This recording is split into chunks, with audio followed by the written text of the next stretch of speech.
அனைவருக்கும் இனிய வணக்கங்கள். சகல பாவமும் போக்கி செல்வ வளம் பெருகும் மூன்றாம் பிறை தரிசனத்தை பற்றி தாங்க நான் உங்களோட ஷேர் பண்ணியிருக்கேன்.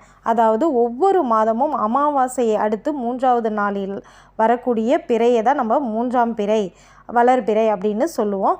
அன்னைக்கு பார்த்திங்கன்னா சந்திர தரிசனம் செய்யணும் அப்படின்னு நம்ம முன்னோர்கள் நமக்கு சொல்லியிருக்காங்க.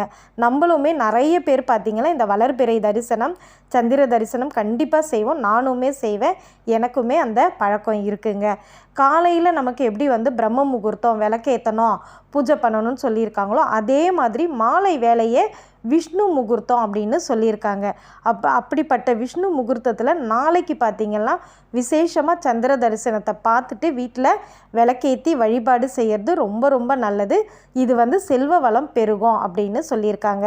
இதையே நம்ம கணவன் மனைவியை ஒற்றுமையாக இருக்கணும்னா கணவன் மனைவி சேர்ந்து சந்திர தரிசனம் பார்க்குறது ரொம்ப ரொம்ப சிறப்பு.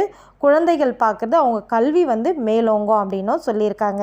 இப்போ ரொம்ப நாளாக ஒரு வேண்டுதல் இருக்குது, நமக்கு அது நிறைவேறலை அப்படின்னா நாளைய தினம் சந்திர தரிசனம் செய்யும்பொழுது ஒரு ரூபாய் நாணயத்தை நீங்கள் கையில் வச்சு உங்களுக்கு தேவையான வேண்டுதலை நீங்கள் வேண்டி அந்த ரூபாய் நாணயத்தை நீங்கள் எப்பவுமே பணம் வைக்கிற இடத்துல நீங்கள் வச்சுக்கோங்க.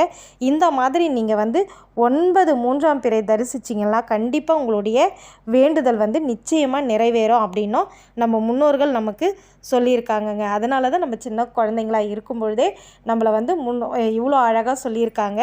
சந்திர தரிசனம் பாருங்கள் அப்படின்னு எங்கள் வீட்லேயுமே எனக்கு சொல்லுவாங்க. அதனால தான் நான் எப்போவுமே வளர்பிறையில் கண்டிப்பாக சந்திர தரிசனம் பார்த்துட்டு தான் நம்ம வீட்டில் விளக்கேற்றுவேன். இது நிறைய பேருக்கு தெரிஞ்சிருக்கும்.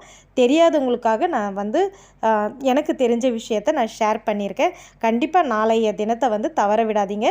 சந்திர தரிசனம் செஞ்சுட்டு விளக்கேற்றி வழிபாடு செய்யுங்க. தேங்க்ஸ் ஃபார் வாட்சிங். பாய்.